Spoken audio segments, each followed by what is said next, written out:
The small town of Red Hollow had its fair share of eerie tales, but none were as infamous as the story of the old dollmaker, Mr. Winters. His shop, located on the outskirts of town, had been closed for decades. Despite its dilapidated exterior, rumors persisted that something, or someone, still lingered inside.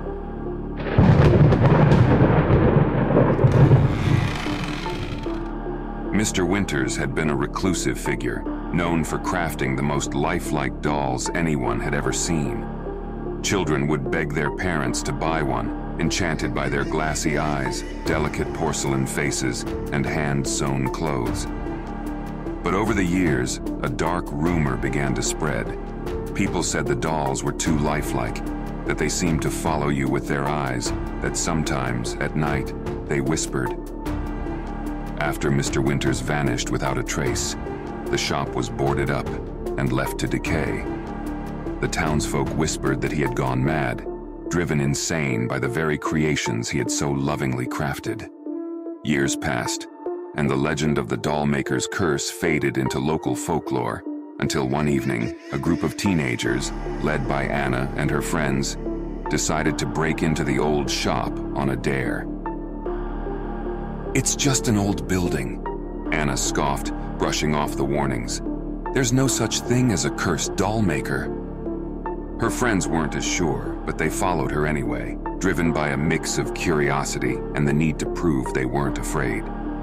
Armed with flashlights and their phones, they pried open one of the boarded windows and climbed inside. The air inside was thick with dust, and the scent of decay hung in the air. Shelves lined the walls, filled with cobweb-covered dolls of every shape and size. Some were missing limbs, others had cracks running down their porcelain faces. But all of them had the same unnervingly lifelike eyes, staring out into the darkness. Anna shined her flashlight around the room, trying to brush off the unease creeping up her spine. "See? It's just a bunch of old junk," she said, stepping further into the room. But the others hung back, feeling the weight of hundreds of glass eyes watching them. As they explored deeper into the shop, they found a back room. The door creaked open, revealing a workshop that looked as though it had been frozen in time. A workbench covered in tools and half-finished dolls stood in the center of the room, and in the corner, beneath a dust-covered sheet, was a large, ornate display case. Anna, ever the bold one, yanked the sheet off the case, revealing its contents. Inside were 3 dolls, unlike any they had seen before. These weren't the cracked, decaying remnants like the others.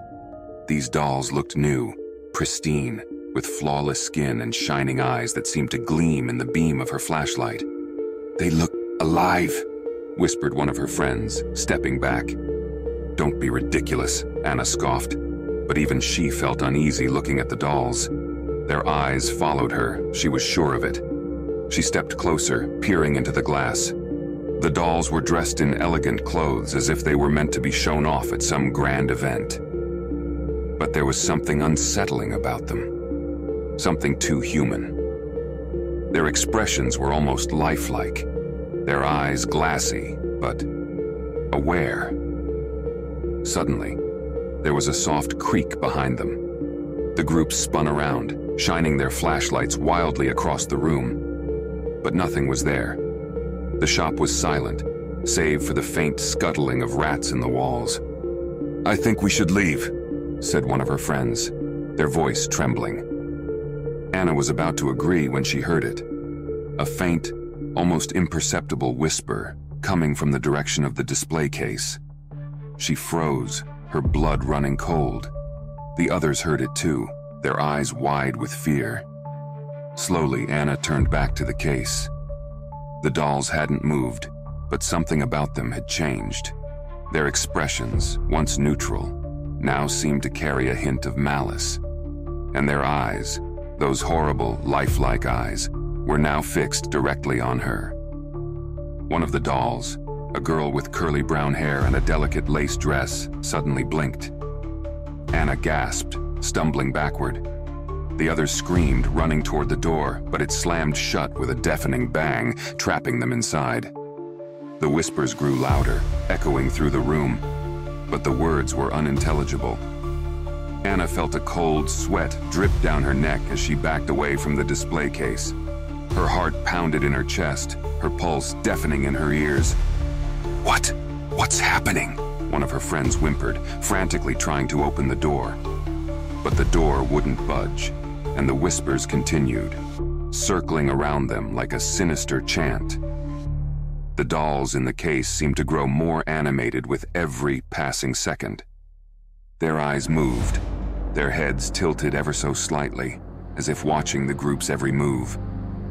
Suddenly, the glass of the display case shattered, spraying shards across the room.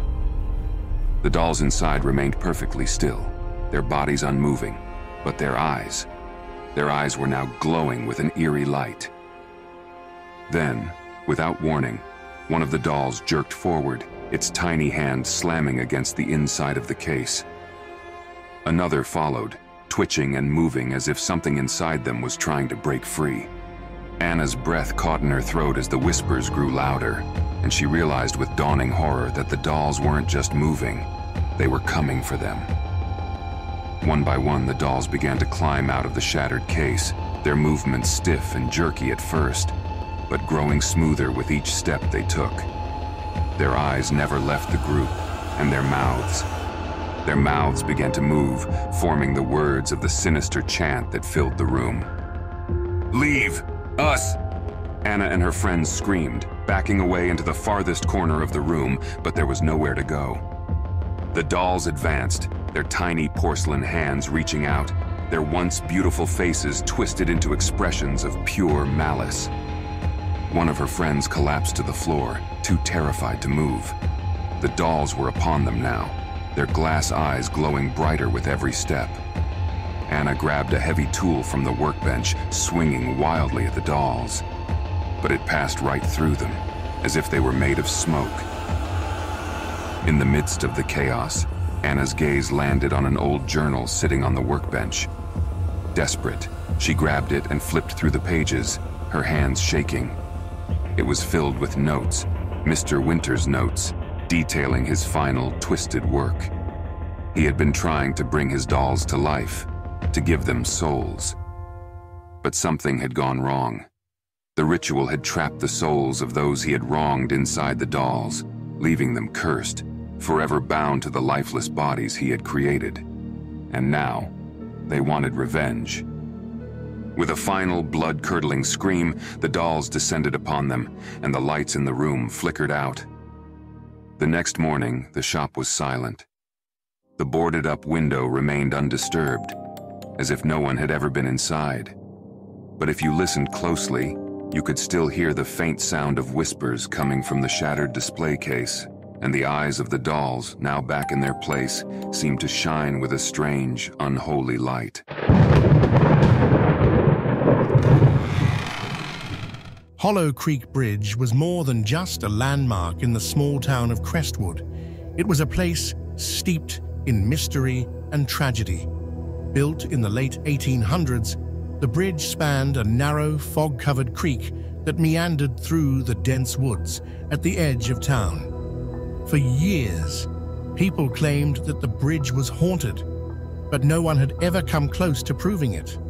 The ghost stories surrounding it had been passed down from generation to generation, growing more sinister with each retelling. The most well-known legend was that of Elizabeth Darrow, a young woman who had tragically drowned in the creek nearly a century ago. According to the tale, Elizabeth had been on her way to elope with her lover, but her carriage crashed as it crossed the bridge during a violent storm. Her body was never recovered, and it was said that her spirit now lingered, forever searching for her lost love. Every year, teenagers dared each other to visit the bridge after dark, hoping to catch a glimpse of Elizabeth's ghost. Some claimed to have seen a figure in white standing at the edge of the bridge, while others reported hearing the sound of footsteps following them as they crossed. But no one had ever experienced anything quite like what Sarah and her friends were about to. Sarah had always been a skeptic when it came to ghost stories. She loved horror movies and spooky legends, but she didn't believe in the supernatural. So when her friends dared her to spend the night at Hollow Creek Bridge, she accepted without hesitation. After all, it was just an old bridge, nothing more. It was a crisp October night when Sarah, along with her friends Emma, Ryan, and Ben, set out for the bridge.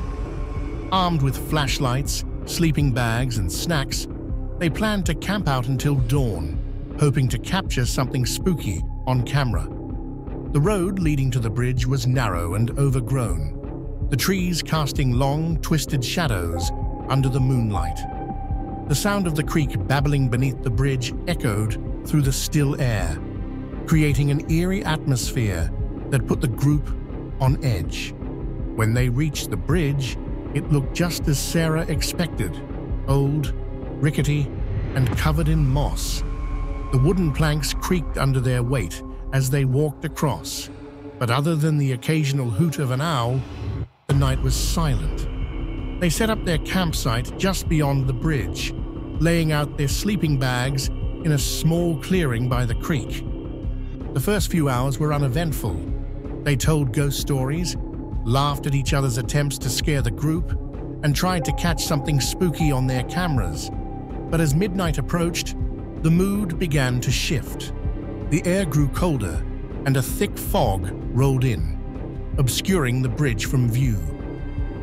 "Do you feel that?" Emma asked, hugging herself against the chill. Sarah nodded. There was something strange about the sudden drop in temperature, and the fog seemed unnaturally thick, like it was alive, creeping toward them from all sides. "Maybe it's just the weather," Ryan said, but his voice lacked confidence. They fell into an uneasy silence, the crackling of the campfire, the only sound cutting through the fog. Then, without warning, the temperature plummeted even further, and the fire began to flicker, as if a gust of wind had passed through the clearing.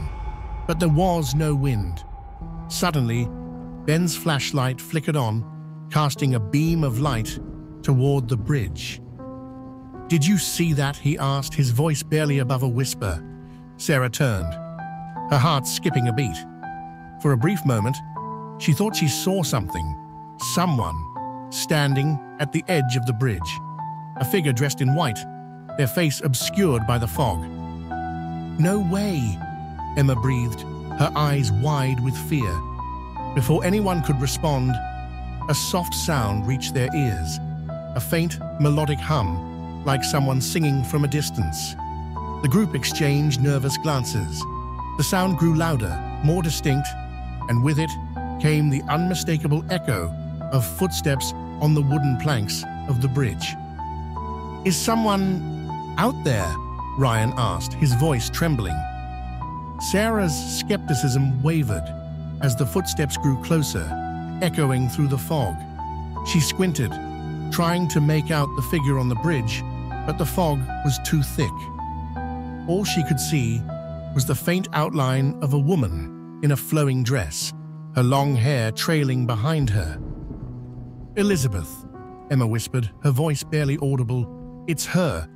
Before anyone could react, the footsteps stopped, and the humming ceased. The figure on the bridge stood perfectly still, her head bowed as if in mourning. Then, without warning, she turned to face them. The fog parted just enough for Sarah to see her face, or what was left of it. Elizabeth's once beautiful features were twisted in sorrow and pain, her eyes hollow and filled with darkness. Her lips moved, forming words that none of them could hear, but the desperation in her expression was unmistakable. "Run," Ben whispered, but no one moved. They were frozen in place, paralyzed by fear. Then, in an instant, the figure disappeared. The fog closed in around them, and the temperature dropped even further. The creek, once calm and peaceful, began to churn violently, the sound of rushing water filling the air. "Run!"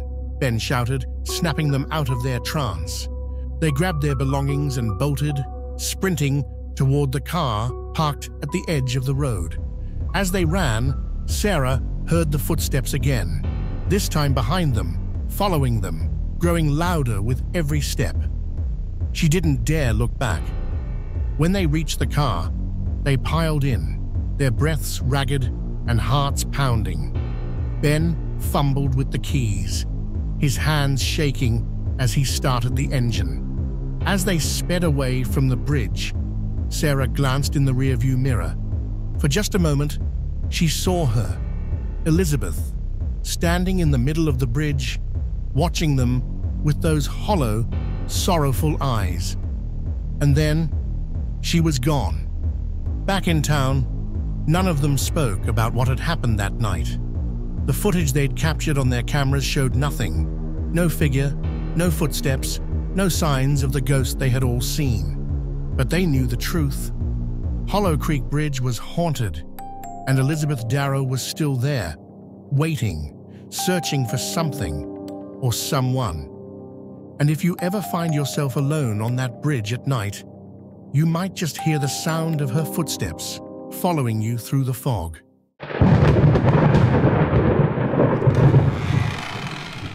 Blackthorn Manor had stood for over 2 centuries, its towering Gothic spires looming over the small village below. It was once the pride of the wealthy Wentworth family, but now it was a place of dread.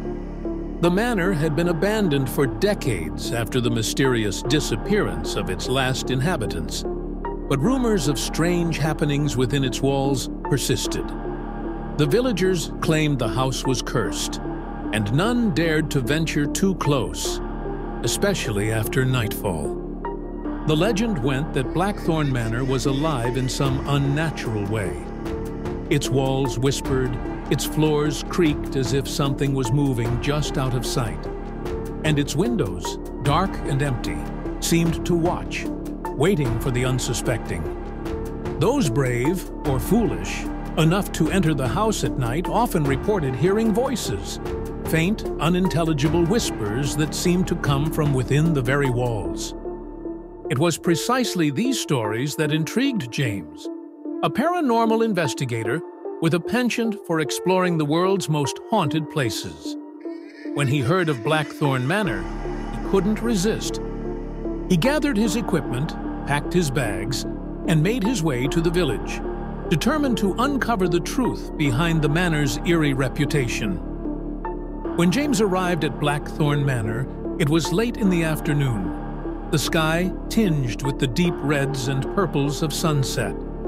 The house loomed before him, its dark, imposing structure casting long shadows across the overgrown lawn. Despite its dilapidated state, there was something regal about the manor, as though it still clung to the glory of its past. He entered the house through the main doors, which creaked ominously on their hinges.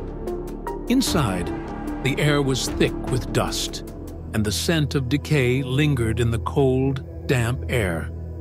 The grand staircase, once majestic, was now sagging and splintered, and the furniture was covered in sheets, as if the house was frozen in time, waiting for the return of its lost occupants.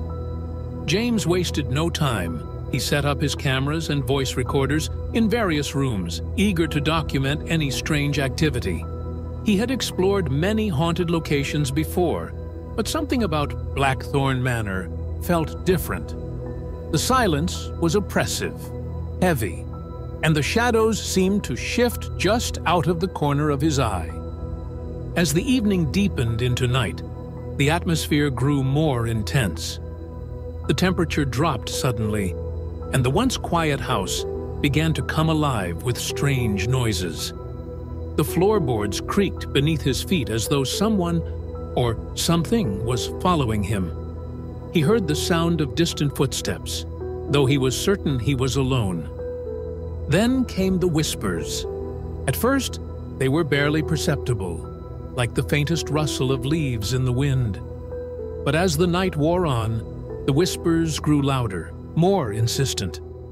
They seemed to come from everywhere and nowhere at once, seeping from the walls, the floors, and the very air around him. James tried to pinpoint the source, but it was impossible. The voices were distorted, overlapping, and unintelligible. He strained to make out words, but all he could hear was a chaotic jumble of sounds. Desperate, angry, pleading. Determined to capture the phenomena on camera, James pressed forward, moving deeper into the house. He entered the drawing room, where a grand fireplace stood cold and empty.